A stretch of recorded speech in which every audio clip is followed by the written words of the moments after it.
Well, we have a lawyer and a rise analyst, Frank Tietie, joining us tonight on Newsnight. Good to see you. Thank you. I'm sure you, if not listened to, you read the text. What do you make of it first, especially the timing and the issues raised in that speech? I think it was insipid. It was full of platitudes. The Speaker of the House of Representatives is the most powerful politician representing directly the people of Nigeria. Mm-hmm. So if he at any time decides to call a world press conference to address critical issues facing directly the people of Nigeria, it is expected that he should be more technical in his language. He should reflect the kind of legislative function that he carries on. But to think that it was purely a political speech that was meant to show solidarity with the president, with the executive, it was more or less like a speech written by the executive. But you can't take it away from the speaker that he was conciliatory, quite conciliatory in the manner that in the message that he sent across. But to think that you're addressing very critical issues like food insecurity, physical insecurity in terms of the intractable insecurity situation Nigeria is facing, and then to also think that Nigerians are in the tenterhooks at this time to the extent that for a very long time, very long time, there are always protests in Nigeria, but never protests over food, lack of food. And then the speaker comes at that time to choose to defend the sort of the former speaker, Femi Gbajabiamila, as if it's in comradeship. That's not the time to do such things, and that's not the time to also victim of cyberbullying. Yeah, and then that's not also the time to adumbrate on what the president is doing. The president has capable hands, the bio-nanugas of his government, to do adequate justice to such expression of government's policies and intentions. It wasn't the place of the speaker.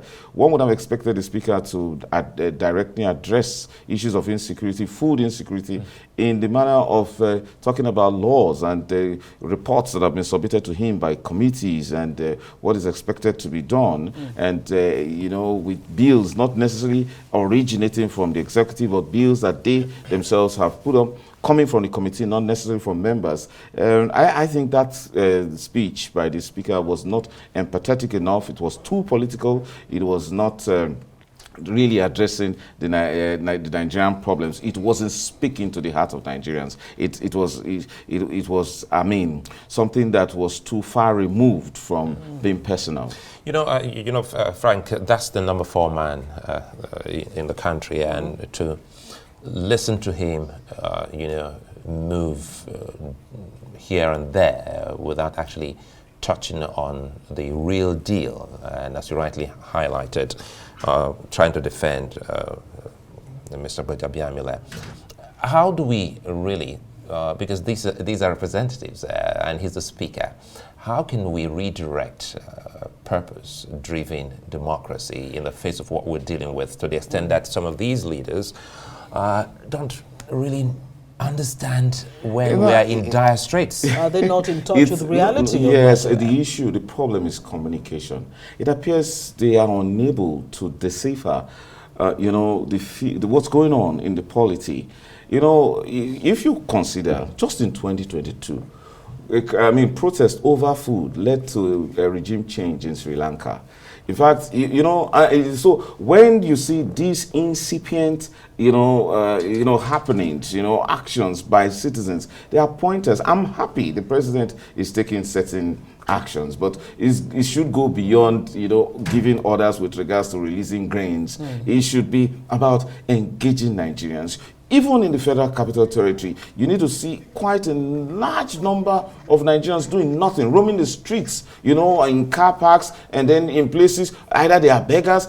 Even the public servants, the Abuja Environmental Protection Board, it has become overwhelmed. It doesn't. So it's a reflection that there is beyond the migration, the massive migration from the rural area to the urban areas, in search of something. They believe that if those persons in Abuja, members of the House of Representatives that the Speaker represents, or leads, are comfortable, but they don't, they don't really know that there is an excruciating hunger and, hopelessness that is pervading the entire Nigerian landscape they don't at this know, time. or they're trying to be evasive? Because if you also listen to the speaker, he was also evasive when he was asked question of how they're trying to cut costs of governance. At their own end. Yeah, from their own end. He parried that. The real problem of democracy, especially presidential democracy, is high cost of governance, and it's going to be very difficult because to address that. Because first, it costs a lot to campaign, and then the mindset of the average Nigerian politician, he sees public office as a farm where he goes to earn his living, and instead of actually making policies. And I must tell you this: that the real reason why we are facing problems in our country is that we have not prioritized the simple instruction in section 14 of the Constitution that simply states that government's responsibility should be cater to the welfare of Nigerians and make them feel secure. If government business has always been technically driven towards solving those two principal purposes of government, you will find that we will be a focused country. But when you see that our public servants, those who are in the public service, and politicians are driven by so much personal interest that they see, they have this opportunistic mindset about public office. That is, when they make policies or they make laws, they direct them either in a form of state capture or directing resources to their own pockets. Another leg to Sulai's question: how do we redirect the political class, especially those in office, to the purpose or the reason why they are there in the first place? I mean, when you hear that, look, we're going to tackle NGOs. Nigeria is in the throes of they say those that the gods want to destroy. They first make death. That is, they don't want to listen. It's difficult.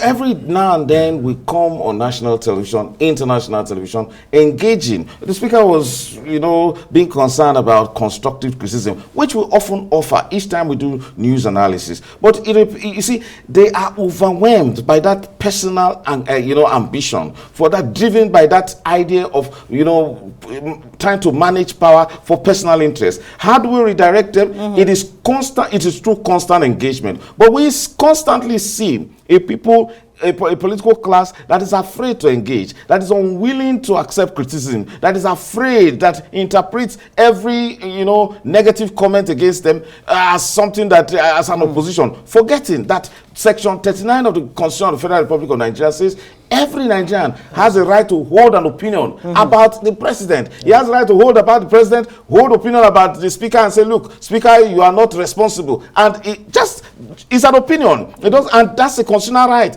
And then it goes further to say that Nigerian can also say that opinion of his. So he can hold an opinion, for example, that you, speaker, you are irresponsible. And then he goes further to say, takes on any platform and say so. Now, when you understand that, when you are going into public service, according to the judgment of the Supreme Court, go and carry cotton wool and stuff your ears so that you don't listen to criticism, but open your ears so wide to instructions, and again to understand the pains of the people you represent. In the Nigerian case, is it because the idea of being servants is lost on them? Do they understand that they're actually public servants? Oh well, they're for public service. Well, they fail to understand for public good. They fail to understand that. So we lost the president who actually promoted the servant leadership culture. He didn't quite last to showcase and that servant leadership philosophy that he purveyed. And then for the short time he was president, I'm talking about President Yar'Adua. He displayed it. For the first time we saw a president coming to cut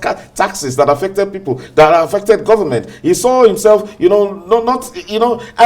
that's what happens when you see intellectuals in power. That's what happens when you have philosopher kings being president, persons who are groomed, who know that the things, you see, the political power is actually meant for service. So they measure themselves with how much they are able to use political office to solve problems, especially problems that have to do with welfare and security. We missed that president. Unfortunately, we've had presidents after him that have been engrossed in how to manage power, and they are so deep in it that they forget responsibilities even for their own people. I'm talking about President Jonathan, for example, who forgot completely that he also needed to do certain things. He had a conference that he set up. There was a report before him that he could have implemented it. He forgot it, or he was engrossed with and ensconced in the idea that he wanted to have a second term. That's, until we come together as a country, that politics is really not about how to grab power for some extraneous and mundane reason, Let me quickly throw but this in. simply Frank, to improve the Nigerian situation. We heard from the president today, President Bola Tinubu, that he's actually said, quoting him, not verbatim, that I woke up this morning and sent for the national pledge. We need to bring back the national pledge. We need to make it a front and center of our national ethos and what have you. What do you make of that? He says, look, Nigerians need to begin to speak positively or think positive about our country. We do. I mean, just imagine what football did to our country yesterday. You could tell that, in fact, the fever was so high, some people died as a result of it. It shows you how ecstatic Nigerians feel about this country. However, they become somehow hopeless in easy and simple things like leadership. And the missing link is simple. Have men that simply realize that they are resolved. They are resigned simply to serve the Nigerian people. We must have a Nigerian dream. We don't have a Nigerian dream. We have the American dream.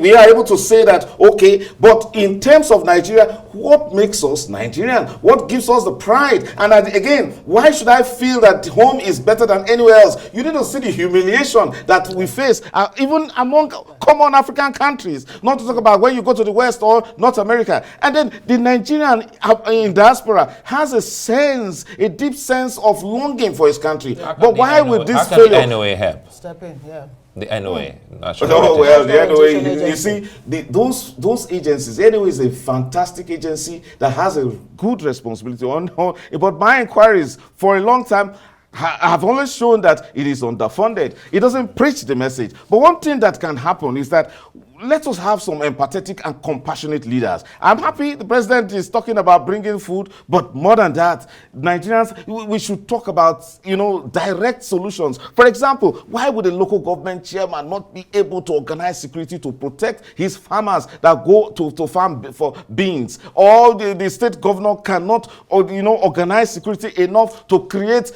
pockets of industries in his state. We see. Look, this idea of politicization of everything to the extent that political power simply serves the pocket of a few must stop. Let us realize that we need to build a country that we must bequeath. That sense, and I pray that President Tinubu will be able to give us that sense of belonging, that definition of what makes us unique as Nigerians. And it will come when we have a common purpose. Unfortunately, that purpose is lost. It is about who captures power. Is it from my tribe, or will it serve me? Right, is it in my interest? I'll tell you, Frank, I feel you. Yes. And I'm with you. Frank Tietie, a lawyer and a rising star.